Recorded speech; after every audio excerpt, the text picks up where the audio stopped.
Imagine coming home after years away, carrying the weight of a life left behind, only to find your world turned upside down.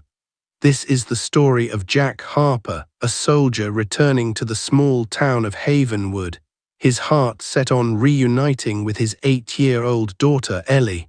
What he thought would be a joyful homecoming quickly unraveled into a chilling mystery, one that would test the depths of a father's love and courage. Jack arrived at a modest house, the place where his late wife Sarah once filled the rooms with warmth. Now it was home to Ellie and her stepmother Vanessa. The air inside felt heavy, stale, as if the house itself was holding its breath. Vanessa greeted him with weary eyes, her surprise at his return barely masking an unease that hung between them.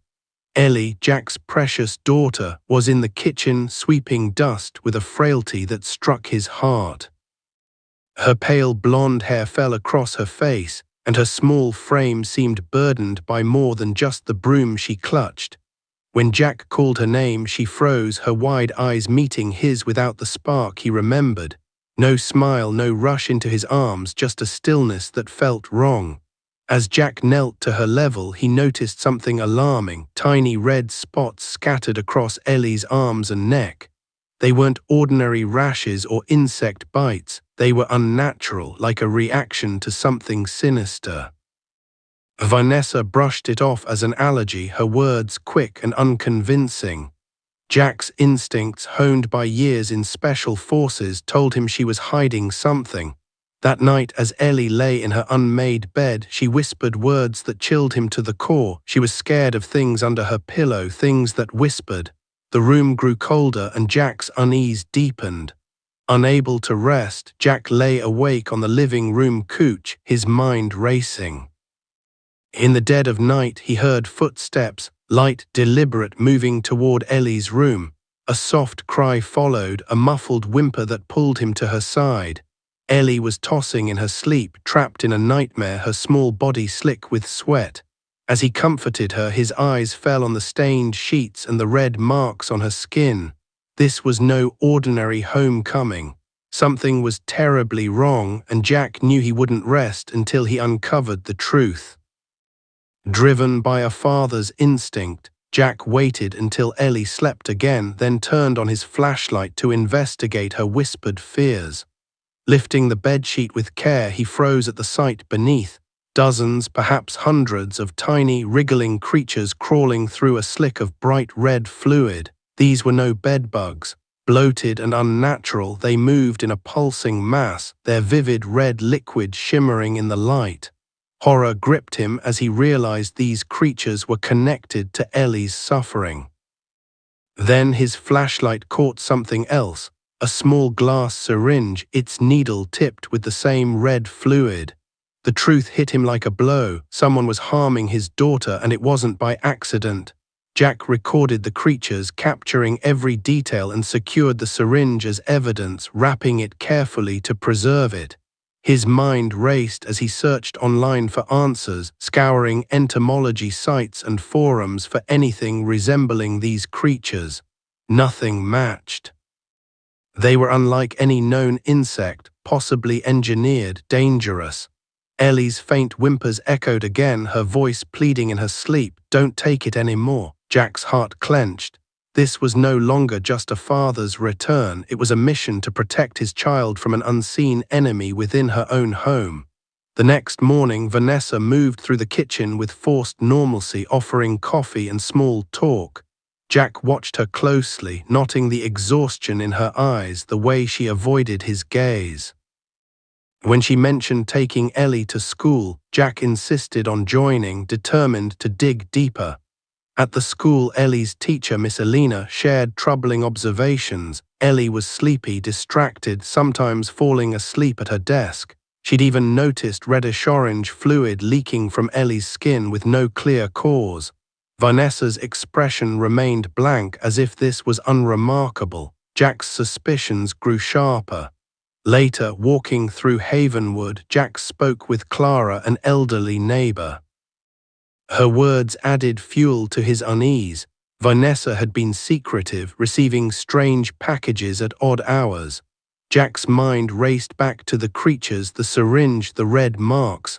Back at the house, he searched the backyard trash, finding a flattened cardboard box with a logo, Biogen Research Solutions. The name burned into his memory, a clue pointing to something far larger than he'd imagined. With Vanessa out, Jack slipped into her office, a stark contrast to the house's neglect. Among the shelves of biology books, he found a locked drawer containing a reddish-black hard drive and handwritten notes. The pages were filled with cryptic symbols, numbers, and diagrams, but one line stood out, underlined and chilling. Red fluid F3 strong reaction, 8 years old, tolerates low dosage. Ellie was 8. The realization hit like ice water. His daughter wasn't suffering from allergies or bed bugs. She was being experimented on, her body used as a test subject. Rage surged through him, but he kept his composure, photographing the evidence before leaving everything untouched. Jack's world had shifted. The father who once fought on battlefields now faced a war within his own home. He knew Vanessa was involved, perhaps not alone, but he needed more proof, undeniable evidence to protect Ellie and expose the truth. The creatures, the syringe, the notes, they were pieces of a puzzle, and Jack Harper was determined to solve it, no matter the cost. For Ellie, he would face any darkness, fight any enemy to ensure she was safe. The night stretched endlessly as Jack Harper sat on the worn-out sofa, his mind a storm of rage and resolve. The syringe, wrapped carefully in cloth, rested in his palm, its faint red residue a haunting reminder of the danger lurking in his daughter's room. Ellie's whispered fears, the wriggling creatures under her pillow, and the cryptic notes in Vanessa's office pointed to a truth too horrific to fully grasp. Yet Jack knew he couldn't act rashly. A soldier's discipline held him steady. He needed irrefutable evidence, something that would expose the perpetrators and protect Ellie beyond doubt. Determined to catch the culprit in the act, Jack waited until midnight when the house fell silent. He moved with the precision of his training, slipping into Ellie's room where she slept, her small chest rising and falling under the weight of unseen threats. His heart ached at the thought of her lying so close to those unnatural creatures, but he had to let her stay there, at least for now, to avoid tipping off whoever was behind this. From his tactical backpack, he pulled a surveillance kit, a tiny magnet-mounted camera and a voice-activated recorder. With careful hands, he secured the camera to the ceiling above Ellie's bed, its lens hidden in the shadows, poised to capture every detail. The recorder slid beneath the headboard, ready to catch even the faintest whisper. Jack left the room, his steps silent, and returned to the sofa, eyes glued to his phone screen, watching the live feed. Time crawled, each second heavy with anticipation. The house was still, save for the faint ticking of a kitchen clock and the occasional creak of settling walls. Jack's pulse thrummed in his ears, his body tense, ready to spring. At 2:00 a.m., a shadow appeared on the screen, gliding into Ellie's room like a spectre. It was tall, with long hair, moving with eerie purpose. Jack's breath caught as the figure approached the bed, slowly pulling back Ellie's blanket. A hand reached out, holding a small, gleaming object, a syringe identical to the one he'd found. The figure taped it to Ellie's wrist, the act deliberate and chilling. Ellie remained asleep, unaware, as the figure covered her again and slipped out, vanishing into the darkness. Jack's rage erupted, a fire that burned through every nerve. He had it, video evidence of someone tampering with his daughter. The figure's face wasn't clear, but the act was undeniable. Without hesitation, he dialed 911, his voice low and controlled as he reported a case of child abuse, describing the footage and the syringe. Within 15 minutes, 2 police officers arrived, their flashlights cutting through the dim house. Jack showed them the video and handed over the syringe, his hands steady despite the storm inside him.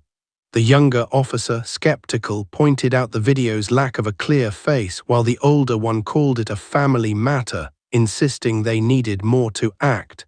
The creatures under the pillow, the red marks on Ellie's skin, none of it was enough for them to issue a warrant or make an arrest.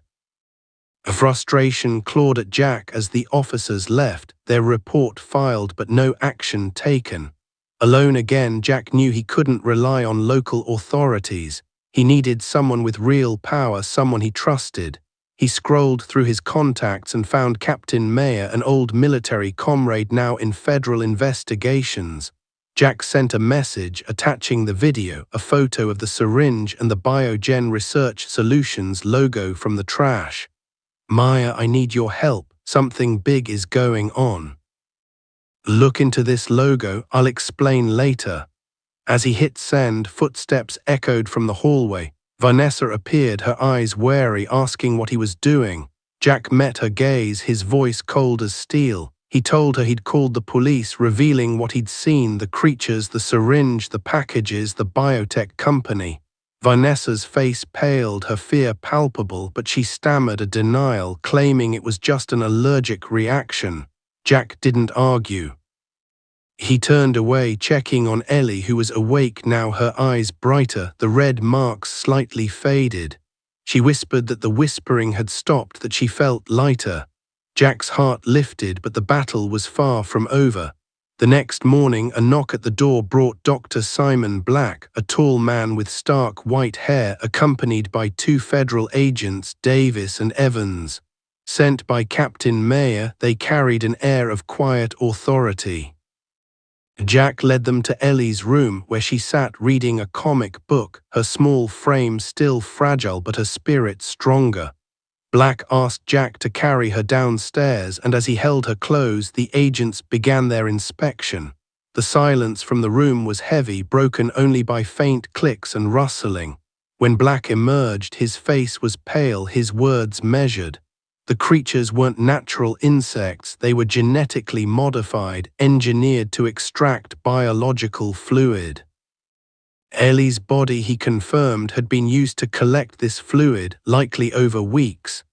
Under the floorboards they found a hidden cavity containing glass vials labeled E. Harper, filled with dark red liquid, Ellie's blood, stored like a commodity. The house was locked down, hazmat teams swarming in, sirens piercing the air. Vanessa, now in custody, struggled as agents restrained her, her protests drowned out by the chaos. Jack shielded Ellie, carrying her to a waiting vehicle, whispering reassurances as they were taken to a secure facility. The National Quarantine Center was a fortress of sterile hallways and biometric scanners, its cold efficiency a stark contrast to the warmth Jack craved for his daughter. Ellie was placed in an isolation room, hooked to machines monitoring her every vital sign. Jack stood by her side, his eyes fixed on the blinking numbers, fear and determination warring within him. Dr. Black introduced Diana West, Chief Supervisor of the Federal Bio-Response Unit, a woman with piercing blue eyes and a commanding presence. She revealed the chilling truth: Ellie had been targeted by Project K-21, a covert experiment studying human immune responses to engineered organisms. Vanessa, once a research fellow, had been expelled for unethical experiments but had continued the work illegally, using Ellie as a subject because of her rare genetic structure. The creatures weren't just extracting fluid, they were injecting a triggering agent, harvesting antibodies and enzymes from Ellie's body. Jack's fists clenched, his anger barely contained. Diana hinted at a deeper investigation, suggesting even Sarah's death, a car accident Jack had never questioned, might not have been accidental. As they spoke, an alarm blared. Ellie's monitors flashed red, her body convulsing, reddish-purple blotches spreading across her skin. Doctors rushed in, shouting about toxins and crashing vitals. Jack held her cold, claw-like hand, his voice breaking as he begged her to hold on. Diana explained that Ellie's only hope might lie in Jack's own immune profile, inherited traits that could fight the toxin overwhelming her. Without hesitation, Jack agreed to testing. His blood was drawn, his vitals monitored, every second stretching into eternity. When the results came, they were a lifeline. Jack's immune gene was a perfect match, capable of bolstering Ellie's fight. The transfer began immediately, his blood flowing through a filtration system into her fragile body. As Jack watched, a strange calm settled over him despite the weakness creeping in. He was giving his daughter a piece of himself, a chance to live. Memories flooded back, Ellie's laughter when she was younger, the promise he'd made to return to her. Tears fell as he whispered to her, his voice thick with emotion, promising everything he had to save her. Slowly, miraculously, Ellie stirred. Her eyelids fluttered and her tired eyes met his, a faint smile breaking through. She reached for his hand, her voice a whisper, asking if it hurt. Jack's heart swelled with relief and love, his tears now ones of joy. Ellie was alive, her breathing steady, the blotches fading. For the first time in days, hope flickered, fragile but real. Jack held her close, knowing the fight wasn't over, but this moment, their moment, was a victory no one could take away. Ellie's faint smile lingered in Jack Harper's heart, a fragile beacon of hope amidst the sterile walls of the National Quarantine Center. Her small hand rested in his, her breathing steady now, the reddish-purple blotches on her skin fading like a nightmare dissolving at dawn. The immune cell transfer from Jack had pulled her back from the brink, but the battle was far from won. The truth about Project K-21, the sinister experiment that had targeted his daughter, burned in Jack's mind. He needed answers not just for Ellie but for the other children still caught in this hidden horror. The fight had become bigger than one father and his daughter. It was a mission to end a nightmare. In a high-security conference room, Diana West, the steely chief supervisor of the Federal Bio-Response Unit, laid out the chilling scope of Project K-21. The screen before them glowed with classified files, each one a piece of a dark puzzle. The project, she explained, began as a military medical study, chasing antibodies that could combat genetically engineered organisms. But its lead scientist, Dr. Harold Knox, had twisted it into something monstrous, targeting children for their developing immune systems. Ellie's name appeared in the files, marked as a candidate long before her mother's death, a detail that clawed at Jack's heart. The suggestion that Sarah's car accident might have been more than chance hung heavy, a wound reopened with no answers yet to soothe it. Across the facility, in a stark interrogation room, Vanessa sat trembling, her composure shattered. She confessed through tears, her voice breaking as she admitted her role. Dr. Knox, she said, had coerced her after her expulsion from the project, promising money and a return to research in exchange for Ellie. She described the creatures, synthetic organisms designed to inject stimulants and extract red fluid, a process that exploited Ellie's rare immunity. Her words were a mix of regret and desperation, but to Jack, watching through a monitor, they were a betrayal that cut deeper than any battlefield wound. His daughter had been reduced to a test subject, her innocence traded for ambition. A leaked video from Project K-21 played on the screen, showing Knox, his cold eyes glinting behind wire-rimmed glasses. He spoke clinically, calling children ideal subjects, their suffering a mere data point in his pursuit of science. Jack's anger surged, his fists tightening until his knuckles whitened. Knox was still out there, still active, with other children in his grasp. Diana's voice cut through, resolute. They were tracking him, and the time to act was now. Jack's resolve hardened.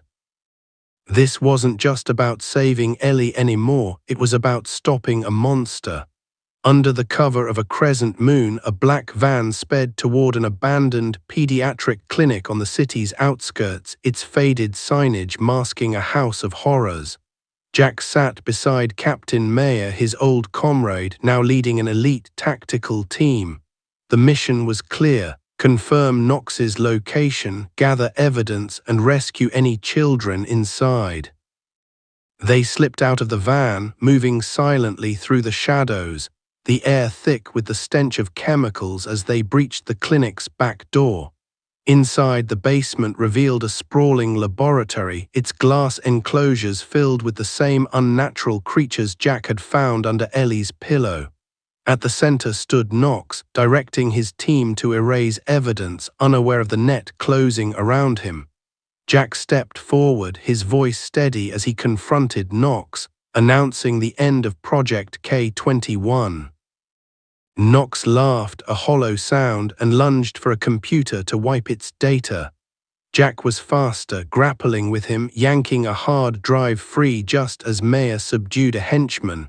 The room erupted into controlled chaos, the team moving with precision. From a small room nearby, a voice called out they'd found the children. Jack rushed in, his heart breaking at the sight of three small figures huddled together, their skin marked with the same red spots as Ellie's. He knelt, his voice soft, promising they were safe now that a kind doctor was here. One child's whispered hope, asking if he was truly kind, pierced Jack's soul. He carried her, feeling her fragile weight as the rescue team stormed in, securing the scene. The raid was a triumph, but the scars it left were deep. Knox was detained, his operation exposed, the hard drive and footage damning evidence of his crimes. Vanessa, too, faced justice, her role in the horror laid bare. Jack felt no satisfaction, only a quiet sorrow for the trust she'd shattered. The children were taken to a specialized facility for treatment, their small faces beginning to show flickers of hope.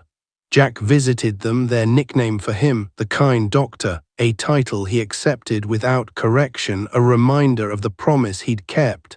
Months later, Jack stood on the balcony of a seaside cottage, a safe haven far from Havenwood's darkness. The ocean breeze carried peace, and Ellie's laughter, bright and unburdened, filled the air. Her health had returned, the red marks gone, her spirit shining through. She hugged a teddy bear, pointing at boats on the water, her eyes alive with wonder. Jack held her close, his heart full, knowing she was safe. They were rebuilding step by step, learning to trust in the quiet moments, grocery shopping, cooking, walking along the beach. The scars remained, but they no longer bled. The world soon learned of Project K-21, the media storm erupting as Knox faced life in prison, his associates held accountable. Jack founded the Ellie Foundation, a non-profit to protect children from such horrors, working behind the scenes with Maya and Diana.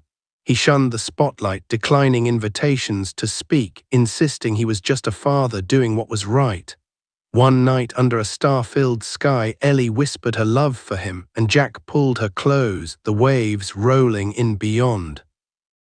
She was safe, and that was all that mattered. This story, though, isn't just about one father's fight.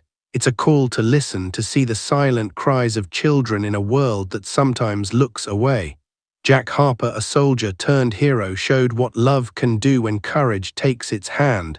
If you were in his place, faced with an unseen enemy threatening someone you love, what would you do? What matters most to keep a child safe? Love, courage, or the strength to act when the truth comes calling? This tale leaves us with a question. Are we truly seeing what's in front of us, and are we ready to fight for those who need us most? The sun dipped low over the horizon, painting the seaside cottage in hues of gold and amber as Jack Harper stood watching the waves roll in. Ellie's laughter, once a distant memory, now echoed through the small home, a melody of healing that soothed the raw edges of his heart. The horrors of Havenwood, the creatures under her pillow, the chilling truth of Project K-21, they felt like a lifetime ago, yet the weight of those days lingered, a quiet reminder of how close he'd come to losing her.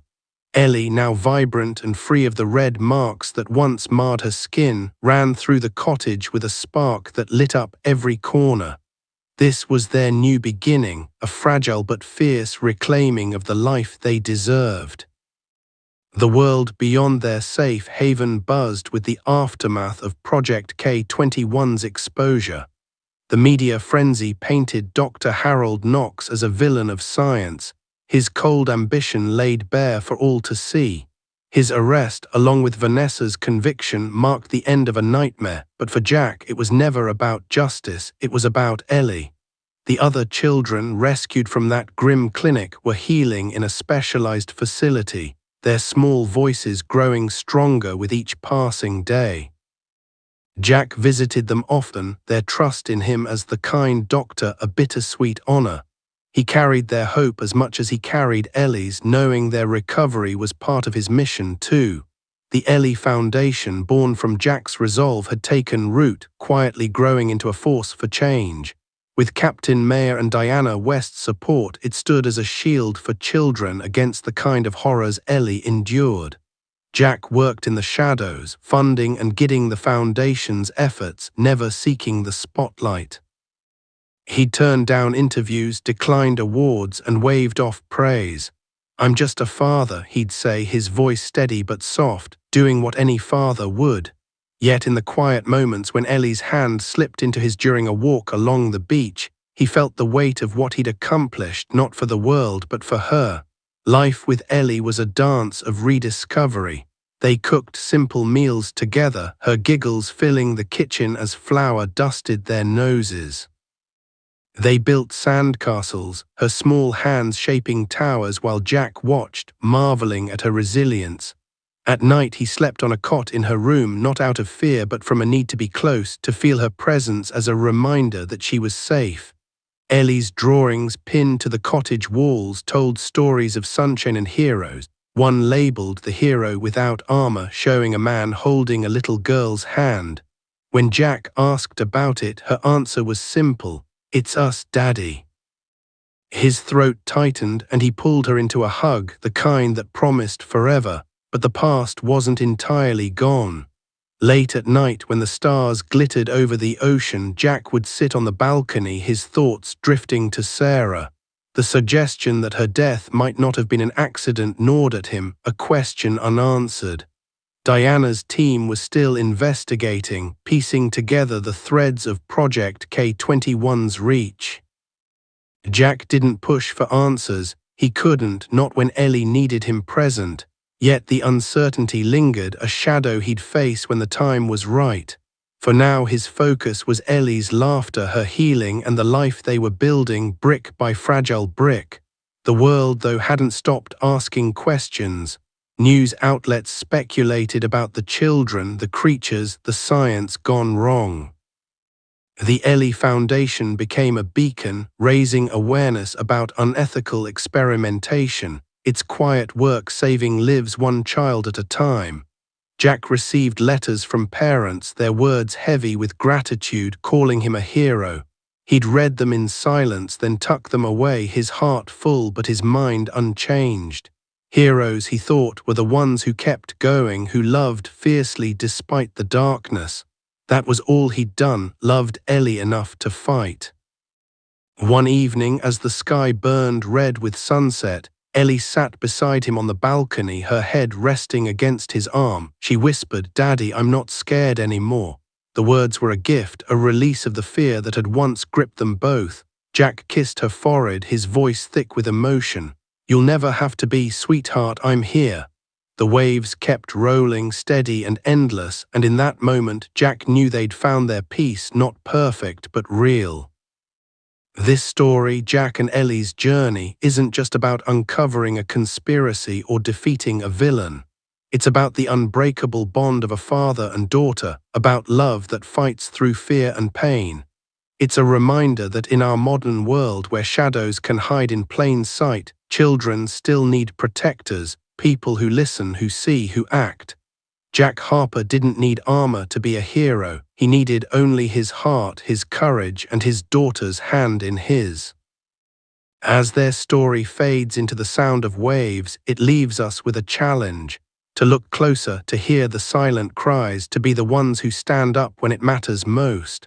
What would you do for someone you love? And in a world full of hidden dangers, are we truly watching, truly listening for those who need us? Thank you for staying with Jack and Ellie's story. If it moved you, if it stirred something in your heart, leave a comment below. Share your thoughts, your feelings. Let me know you're out there, that you're okay. And if this story touched you, hit that subscribe button and join us for more stories that remind us what it means to fight for love. Together, let's keep listening, keep seeing, and keep protecting those who need it most. The seaside cottage glowed under the soft light of dawn, its walls warmed by the promise of a new day. Jack Harper stood on the balcony, the ocean stretching before him, its waves whispering a rhythm of calm that had once felt impossible. Ellie, now 9, bounded out to join him, her hair catching the sunlight, her laughter a song that drowned out the echoes of their past. The red marks on her skin were long gone, her health restored by the immune transfusion and the fierce love that had carried them through. Havenwood, Project K21, the creatures under her pillow, they were shadows now, fading in the light of their new life. Yet Jack knew the scars, though invisible, would always remain, a testament to their survival. The world had moved on, but it hadn't forgotten. Dr. Harold Knox's trial dominated headlines, his life sentence a final nail in the coffin of Project K21.